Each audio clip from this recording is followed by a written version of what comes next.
Baik, Assalamualaikum warahmatullahi wabarakatuh, dan selamat pagi semuanya. Sekarang saya akan melanjutkan lagi penjelasan tentang klasifikasi. Jadi yang pertama kemarin ada saya jelaskan tentang pendahuluannya, terus kemudian lanjut ke worksheet klasifikasi, maka yang sekarang lebih ke menjelaskan lebih detailnya lagi.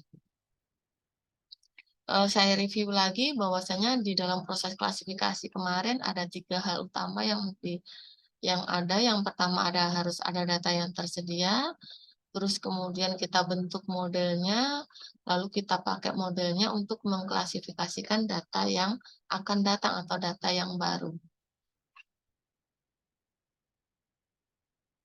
Nah, sebelumnya juga kita ada mengerjakan worksheet, di mana worksheet itu untuk memahami setiap tahapan perhitungan pembentukan model menggunakan algoritma C45-nya. Nah, sekarang kita akan menggali apa saja yang kita temukan dalam penemuan pohon keputusan tersebut. Banyak algoritma yang dipakai dalam pembentukan pohon keputusan. Di antaranya ada ID3, CART, dan C45. Algoritma C45 ini merupakan pengembangan dari ID3. Yang kita pakai adalah yang C45 ini. Nah, algoritma C45 terdiri dari 4 hal utama. Yang pertama kita pilih dulu akarnya atau node yang pertamanya. Habis itu kita bikin cabangnya dari tiap-tiap nilai, bagi kasus dalam cabang, ulangi prosesnya seperti itu terus, dan iterasinya kapan berhenti? Ketika datanya sudah memiliki kelas atau label yang sama. Misalkan bias komputernya sudah yes semua, atau bias komputernya misalkan sudah no semua. Itu barulah iterasinya berhenti untuk yang cabang tersebut. Ini beberapa perhitungannya kemarin ada yang namanya entropi.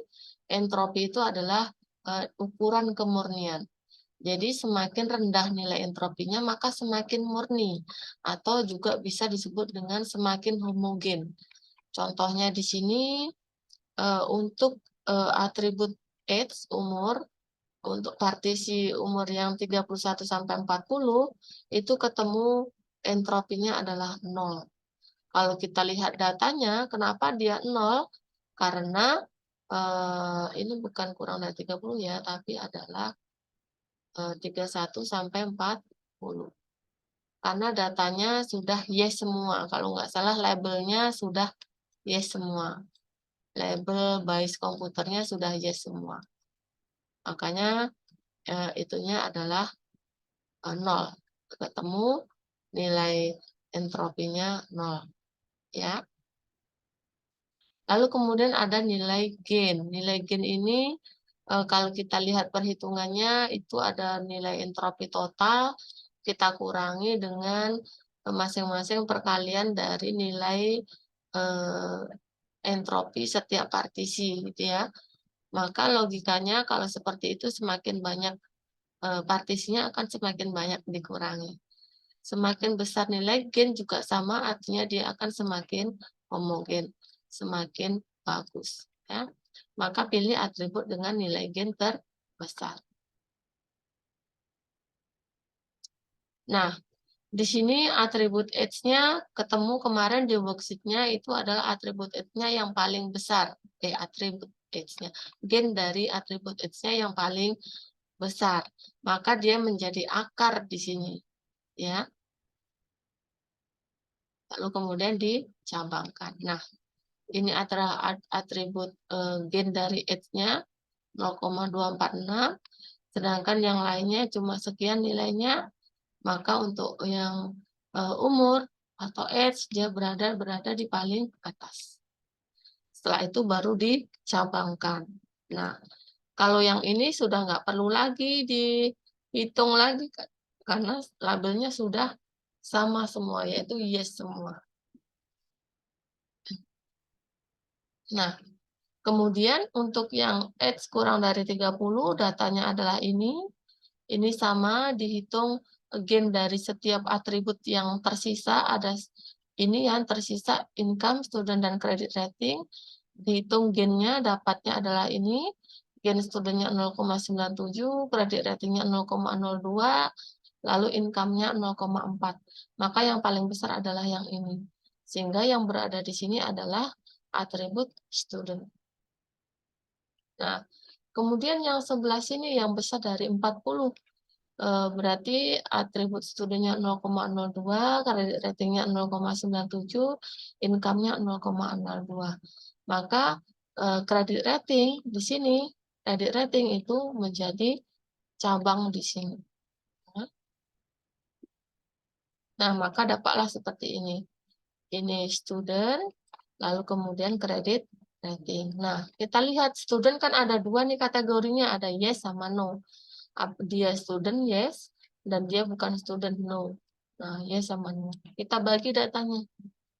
Nah, ketemulah, oh ternyata labelnya sudah sama semua. Di sini basis komputernya yes semua, dan basis komputernya di sini no semua. Begitu juga dengan credit ratingnya ada dua, kemarin kategorinya ada fair sama excellent.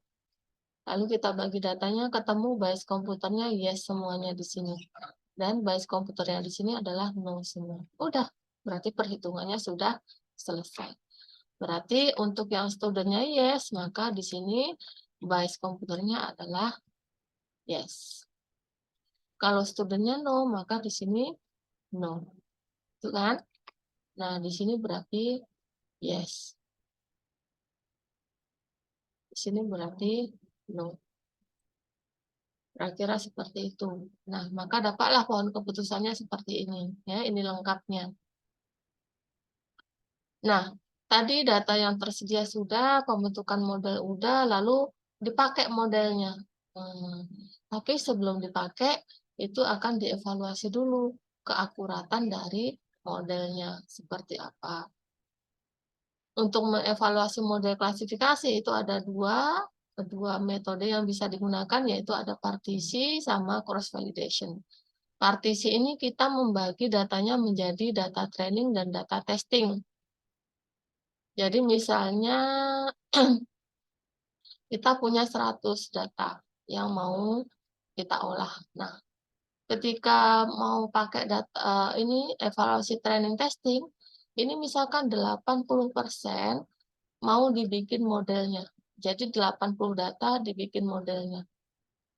Untuk bikin modelnya. Sedangkan 20% datanya itu adalah untuk ngecek benar nggak gitu. Modelnya itu benar nggak, cocok nggak dengan data asli yang 20% ini tadi. Nah, ini benar tidaknya dihitung, yang benar atau tepat dihitung, yang tidak tepat atau yang salah juga dihitung. Nanti persentase yang salah itu berapa persen, atau persentase yang benarnya berapa persen, itu yang menjadi nilai keakuratan. Kalau ini adalah cross validation ini membagi data menjadi K bagian. Menjadi training data, K kurang satunya adalah menjadi training data, dan satu bagian menjadi testing. Ya. Berarti kalau misalkan ada 100 data, lalu kemudian K-nya misalnya adalah 10, menjadi K-nya adalah 10, berarti 100 dibagi 10 ya. Berarti 10, 10, 10, maka yang menjadi training data adalah 90, sedangkan yang menjadi testing data ada 10 data testing. Data testing. Data trainingnya.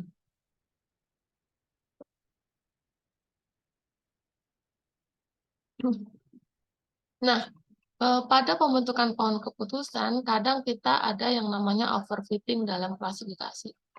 Yaitu overfitting itu adalah terjadinya anomali cabang pohon dikarenakan ada data yang noise atau outlier. Misalkan sudah di ujung-ujung, datanya tinggal 2, tapi dia masih bercabang lagi, ada yes sama no-nya lagi. Itu namanya adalah overfitting. Nah, ketika ada overfitting, bisa dilakukan pre-pruning dan post-pruning. Pre-pruning ini adalah pohon dipangkas menghentikan konstruksinya secara dini, Akibatnya simpul akan langsung menjadi daun, langsung dipangkas, cap, gitu. Jadi sudah tidak diproses lagi selanjutnya, tidak dihitung lagi. Selesai sampai di situ, langsung simpulnya menjadi daun. Kalau post pruning, post ini berarti kita bikin dulu apa adanya, semua dengan cabang-cabangnya sampai selesai pohonnya. Nanti kalau ada nggak sesuai baru dipangkas pohonnya. Kira-kira seperti itu. Ada yang pre-pruning, ada yang post pruning. Baik, itu saja penjelasan tentang klasifikasi. Mudah-mudahan apa yang kita bahas hari ini bermanfaat. Terima kasih. Assalamualaikum warahmatullahi wabarakatuh dan selamat pagi.